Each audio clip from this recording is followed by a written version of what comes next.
Hey guys, welcome back. Hope everyone is doing well. Today we're talking about wasting your life. Wasting your life. I want to read to you John 6:63, and it says, "It is the Spirit who gives life." He's the life giver. And then it says, "The flesh conveys no benefit whatever." There is no profit in it. And then it goes on from there. But the point of this video is, are you wasting your life? And or where are you wasting your life? This is just a reflective meditation that you can ask the Holy Spirit to illuminate anywhere in your life where you may be wasting it and you don't know. Because we don't know unless He shows us, right? So the flesh conveys no benefit whatever. There is no profit in it. So if there's no profit in something, then it's a waste, right? So we're looking at wasting your life, and we're looking at different aspects of life. So we would say, Lord, I'm not sure if I want to ask you this or not, but I'm going to ask you anyway. Where am I wasting my life? Is there anywhere in my life where it's not being used or purposed for something valuable when it could be? Okay, that's basically what we're asking. And we're going to look at our schedules, especially if we have children and a lot of different things going on. You can always cut the fat and reschedule things. What about your priorities? What are your priorities? Do you have any priorities? Ask the Lord what He would have your priorities to be. What about your relationships, especially if you're married? If you're the husband, oh boy, you have a lot of responsibility for that wife. And if you have any children, you want your relationships to be, you want to be doing what the Holy Spirit's leading you to do in the relationships. You can't always determine the state of the relationship, whether it will be pleasant or not, but you can line yourself up with the Lord and do what He's telling you to do, okay? And in that, you can maximize the good in your relationships.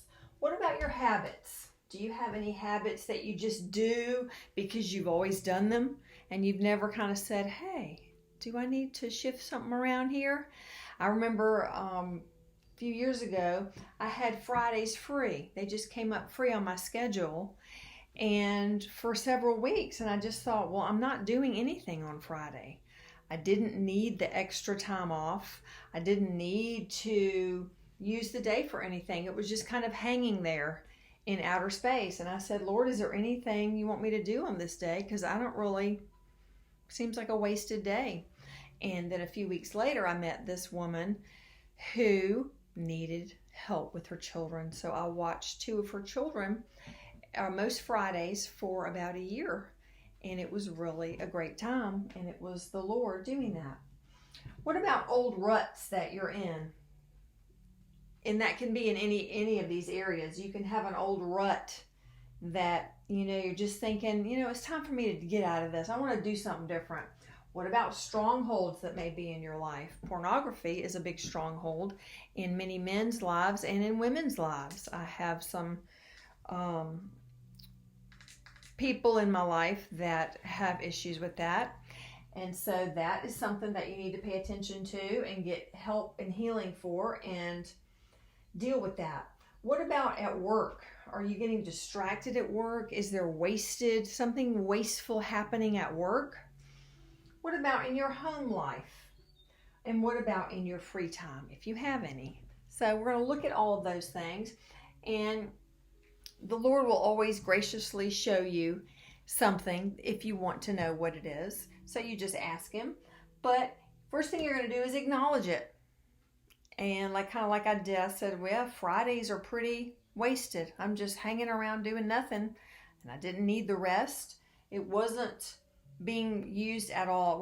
There was no purpose in it.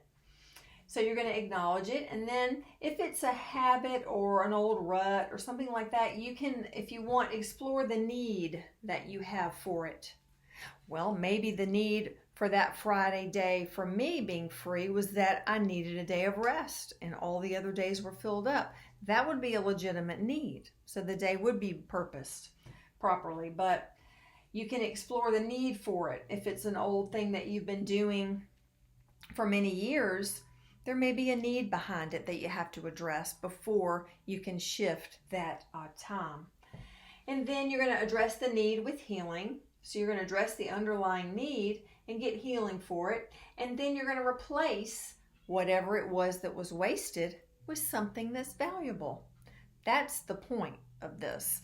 You're trying to locate waste in your life, and you're going to try to shift it so that that space and time and whatever it is being used and it has something of value there. Okay? And then you can always, of course, ask the Lord, what are his ideas? What is his plan for you? What does he suggest? See, because he can see the big picture. He can see everything, and he knows how best to guide you. We have a very limited view of reality down here, and it's not even reality. And then you're going to thank him for it. And then it would be helpful if you would share your valuable shift with a friend or with someone who will appreciate it. Okay? So this is just a little help for figuring out where you're wasting your life. There's no condemnation in it. There's no embarrassment. There's no shame. It's just we're looking to find places in our lives that are not being used to the maximum, and we're lifting them up and saying, Lord, what can I do here? And he will raise it from the dead, because everything you submit to him, he raises from the dead. All right? And then if you need motivation for this, you can always go back and read John 6:63, especially in the Amplified. That will be helpful for you. All right? So I pray that you will be open to finding wasteful spaces in your life and to listening to the Holy Spirit to show you what to do instead. All right? I'll see you guys again soon.